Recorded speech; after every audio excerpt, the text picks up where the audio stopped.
Leadership 2020 does a lot of work, and we've had the pleasure of having worked with these two sisters, these two entrepreneurs that are sitting with me here tonight. And we're very excited to be having these robust discussions around different industries in entrepreneurship. These two beautiful women that are sitting next to me, they're not only MDs, but they're founders and creators of their own companies. MD, JT Communication Solutions, Vanessa Perumal and Marang Setshwaelo, South African publicist and television producer, entrepreneurs and event organizer. There's a lot of slashes. Welcome to the show, ladies. Thank you very much. Thanks for having me. It's actually good to have you. It's been a long time coming, Marang. It has Marang. been, and congratulations. This is so impressive. Thank you. I really appreciate it. Now tell us about how did you get into entrepreneurship? By accident, really. I was a freelancer and loving that life. I liked the fact that I always had work, but I wasn't necessarily committed to it. And the person who's now my business partner, Pindile, was a lot more strategic in her thinking. And what would happen is she was a TV producer and a live events producer. I was a publicist. And we'd often get thrown onto the same projects, me as a publicist, her as a producer. Yeah. And it just happened all the time, to the point where the bosses would leave us to do the project because they had such trust in what we were doing.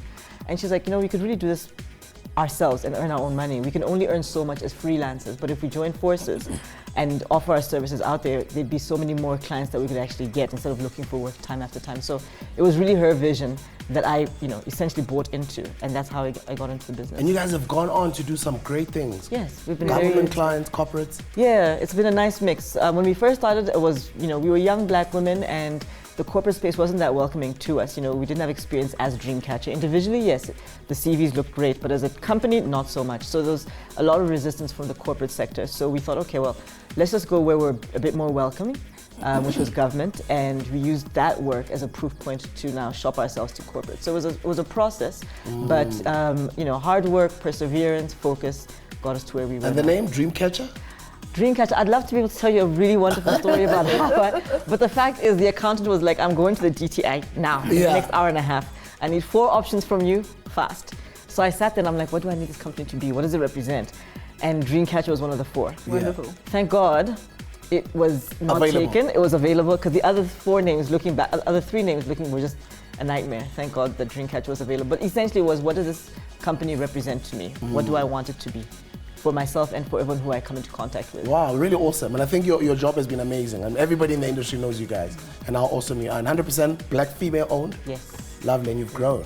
We have grown, yes. I mean, it's been an interesting evolution. We've been around since 2002 and we've done it all. We've expanded, retracted, right-sized, downsized, because the market changes. You have to respond to it. You have to evolve also with the market. So there was a point in time it did make sense to have a large team. Then we thought, no. Let's bring it down a bit and work with contractors. And we found that to be the best mix, to have like a core team of permanent staff, but then also to have a lot of people who you work with very frequently, so much so that they're really part of the family. People actually think they're a part of your company, but they also like that independence and autonomy. Yeah. So you collaborate, but they can grow their own empires, but you can also grow each other. So grow together as well. So it's worked well for us, but it's been a learning process. And Vanessa, you've got a very interesting story on how you started. I think mine is born as a slave in apartheid South Africa. The situation has worked to my advantage when I started off in entrepreneurship. On a number of reasons. One, I come from the East Rand. Very home girl, Eguruleni. Very activism. Oh yeah, Eguruleni. Also it's East Rand. And so we're very part of my generation was that part where we fought on the battlefield for our freedom.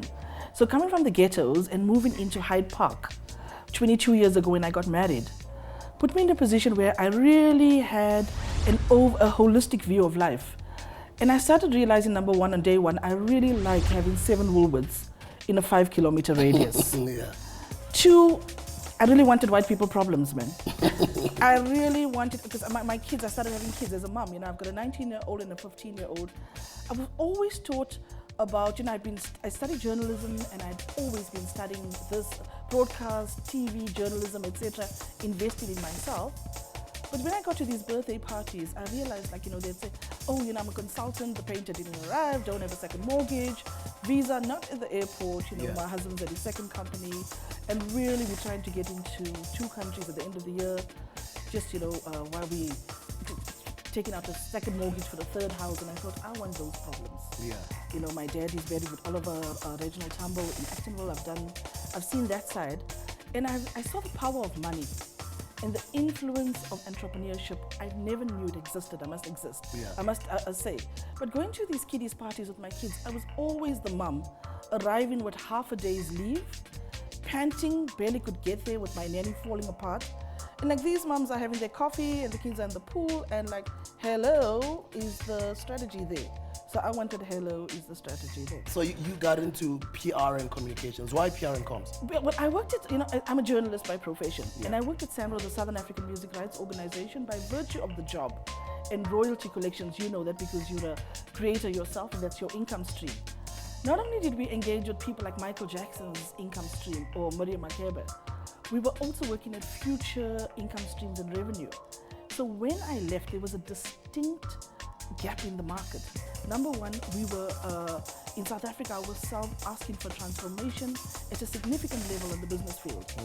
So gone were those days where you could not transfer the skill. Look at media, I'm disappointed that so little transfer of skill had to go the way it did. But fortunately, I plugged into the opportunity. Secondly, I was born in a generation where these white men were forced by law to transfer the skill. So I then settled very nicely in intellectual property rights of music and how it works and how IP influences creativity and what the value chain was. So that was a big gap. The most important gap, I think, for me, and I'm really humbled, I always am a beneficiary of the Thabo Mbeki government, Nelson Mandela government, as a woman born in a time where I was able to evolve into a free South Africa. I like that, woman. Are there enough women in the space, or are there enough men? Are there a lot of people, a lot of women in PR and comms? It's a stereotypically women-dominated industry, and that's a stereotype. But if you look at like where the power is, it's still very, very male. It's like the catering industry, not so much the catering, but like being a chef. How, when you think about who cooks, it's women in the homes where there's no money to be made. You're feeding your family, but the minute that you monetize this industry, it's the men that take ownership, sits there. So it's very much the same where PR is concerned. If you take a look at the bigger agencies where the real huge budgets are going, it's still very white male dominated. So people like Vanessa and I are literally kicking down doors.